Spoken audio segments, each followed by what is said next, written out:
Hey, what's up everybody? This is Alex with GuitarForce.com. As you can see, today we're going to take a look at Purple Haze by Jimi Hendrix. And it's probably the most known song by Jimi, one of the coolest, in rock music in general. So we got to take a look at it. And the solo lesson for this song is going to be separate from this video, so I'm going to post a link to it and also put a link in the description box. So if you're interested in the solo, check it out as well. The tabs and the backing track for this song are going to be available for free at GuitarForce.com. And while you are there, you can check out the store section and you can purchase a product. And that way you're going to be supporting me and at the same time getting some quality information. And while on that note, I would like to say that pretty soon I'm going to be uploading a really cool product which is going to be concentrated on Jimi's style of playing. I'm going to talk a lot about his style, his technique, chords, scales, and lots of other stuff. Also the gear that he was using and how to get approximately his sound.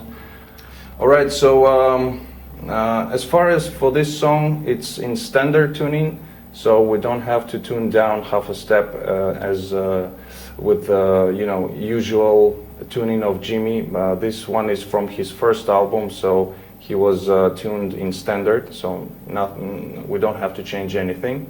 Alright, so without further ado, let's go for the close-up and start the lesson. Okay, so the intro of the song starts off with some octaves. We're going to be playing on the 6th string, 6th fret, the B flat note, and 1 octave above it, which is on the D string, 8th fret. Like that. Actually the bass is playing E note,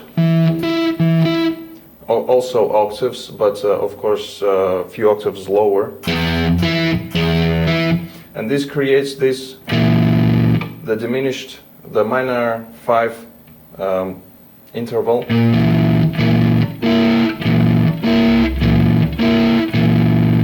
Which is really cool. So you get this dissonant sound. So this is the first part, and then we go into the melody, which goes. Alright, so here we slide on the D string onto the 9th fret, into the 9th fret. Then we play on the G7, then on B8, then back to D string on the 7th fret, and give it a good vibrato. Then the next part, which is slide into the 5th fret of the D string, then we play an open D, then we play low E open, and slide into the 7th fret of A string. So when you put two together,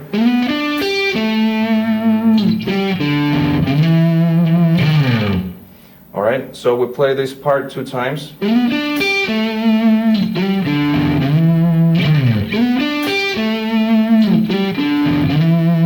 Next part. So here we slide on the A string into the 7th fret, go into D string playing 5, onto the 7th fret, a bend on the 7th fret, back to the 5th fret on the D string, then we play,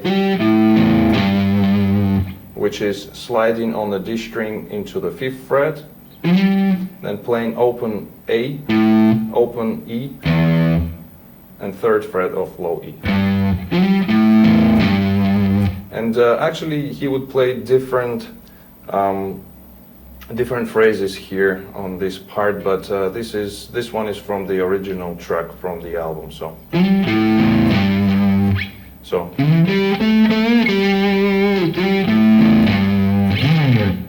then we have, which is slide on the A string into the 7th fret, playing on the D5 to 7, again bending up, And this time we're going to be sliding into the 7th fret of the D string. Then the last part. So now we have on the D string 5 to open. Then we slide into the 9th fret, still on the D string. Playing 2 times on the 7th fret of the G string and going into the 9th fret of the G. Okay, so when we put all of the parts together, it goes like this slowly.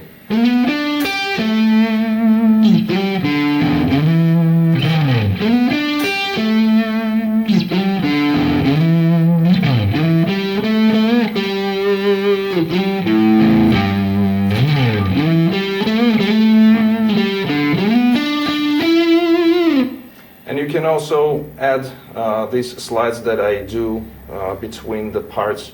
You know, like these things. They add just a little bit of, variations in between the parts, and it sounds cool as well.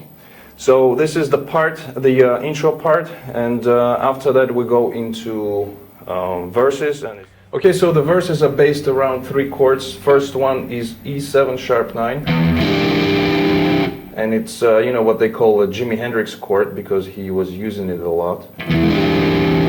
And we started off right here at the 7th position. Then we got the standard G and standard A. But of course, Jimmy would use a lot of cool little things and figures, using these chords. So the basic one, the basic structure figure goes like this.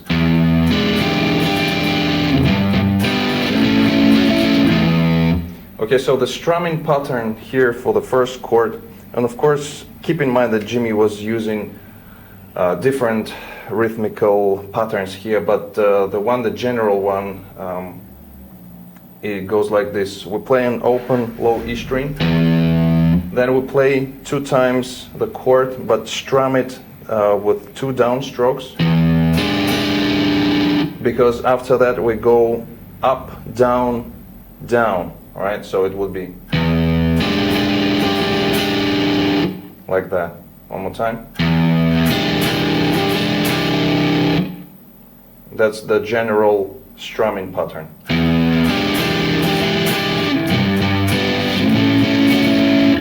Okay, so here when we go to G chord, we can be using his trademark, where he would hammer on, pull off onto the on the B string, adding this 6th, which is on, if we play the G chord, it's going to be on the 5th fret, B string. Same thing applies for the A chord, so it would be.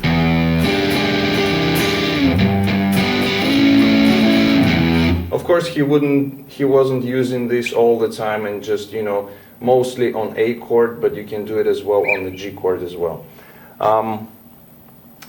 Another variation that he did, he would play the E7 sharp 9, not only here, but he would use it right here.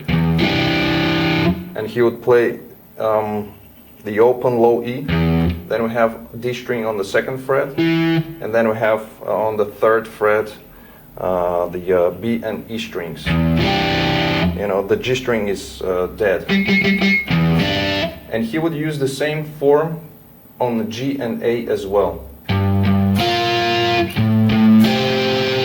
This gives this a little bit different voicing, and it sounds really cool. So this is a chord just like in the Foxy Lady that he was using. But he would use this voicing on these chords as well. So he would play.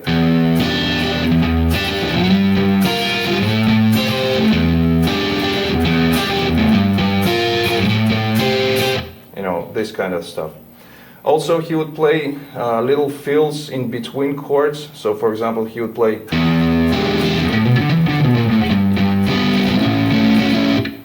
which is he plays half of the bar when he's playing the E 7 sharp 9, and then he would go play this little lick, which is on the 6. We go on the 6th string, go 5 to 7, hammer on, then same on the A, back to 5, and then we go 7 6 5 on E to G chord to A chord. One more time.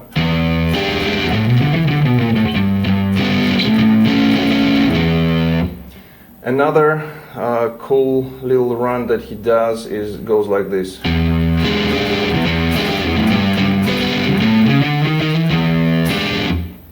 This he was using in later years, and he was using a lot of chromatics, you know, these runs in his playing in general, and in this particular instance we're playing E chord, going to A, and when we go, I'm sorry, not to A, to G, and when we go to A chord he would play kind of bass line, you know, he was doubling the bass a lot of times, you know, playing kind of same figure what the bass player was doing. So here we established the A chord by playing the A note on the 6th string 5th fret, and then we go into chromatics, go into 3rd. So here we have on A string 4th fret, go into 5, then we play 2 times on the 6th fret and sliding into the E note on the 7th fret. Okay, so it would be.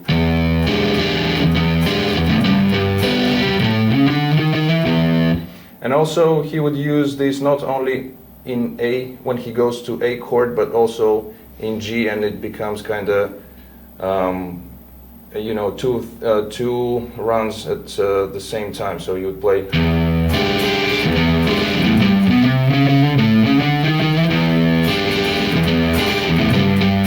which is a cool little variation here. Also in Woodstock he was playing a little lick like this.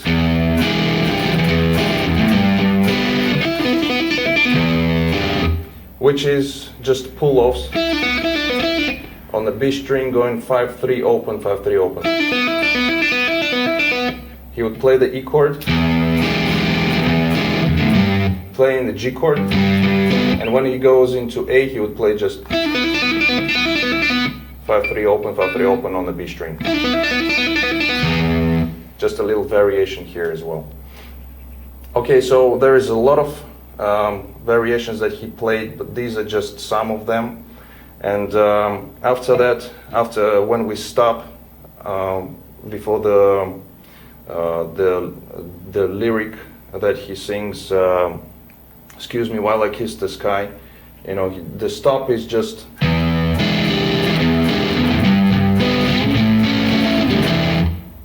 all right. So here again, a few variations. He would stop just playing the E string open, the low E, and also could be adding the 7th fret of A, or he would use these 2 strings, 2 notes, which are part of the E7 chord.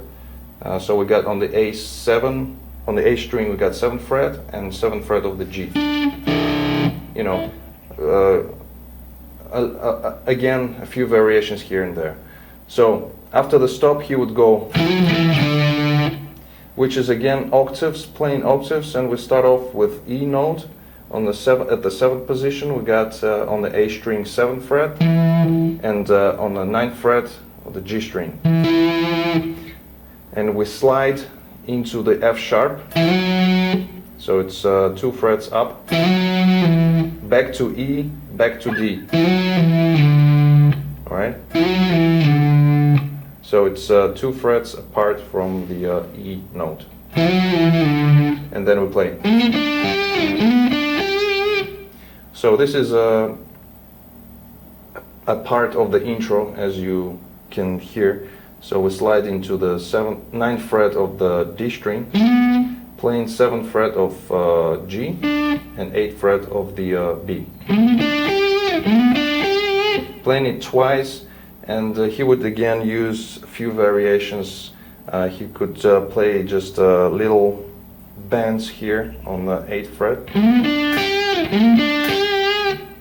kind of like this, and then going back to the verses again. Okay, so after that we go into the solo, which is going to be on a separate video, so watch out for that. And one more thing, after the solo he plays the intro part, which is very similar to the beginning, with the exception of a few variations that I want to show you. So he would play again, just like in the intro.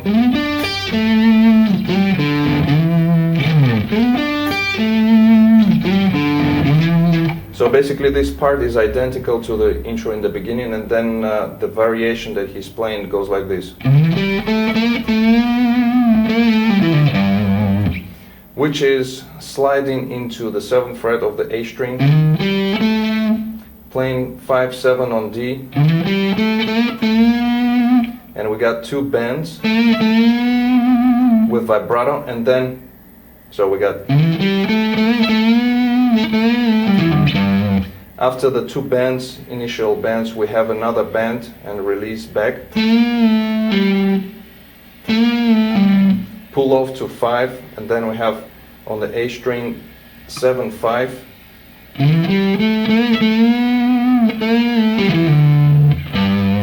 and then we finish it off on the low E string, 3rd fret.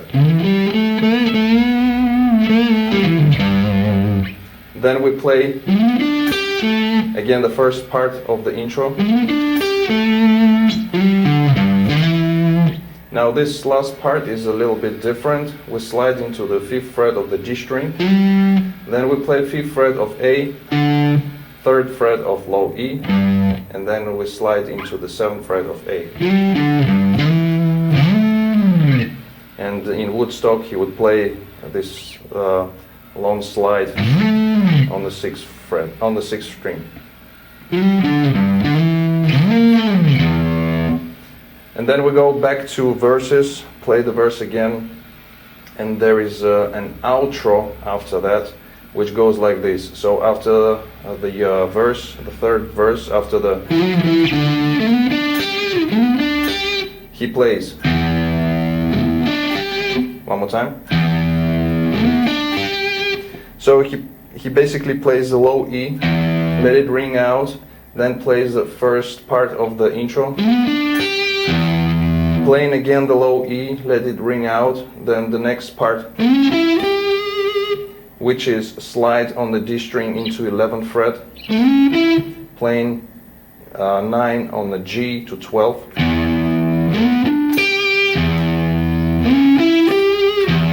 playing again the low E, and then the last part, which is, so we have a low E ringing out, and then we go on the B string, 12, 14, 15, back to 14, then we have a quick hammer on pull off, 12, 14, 12, then onto the G string we have 14, 12, and then we have a bend on the 15th fret on the B string, and then we add the Octavia.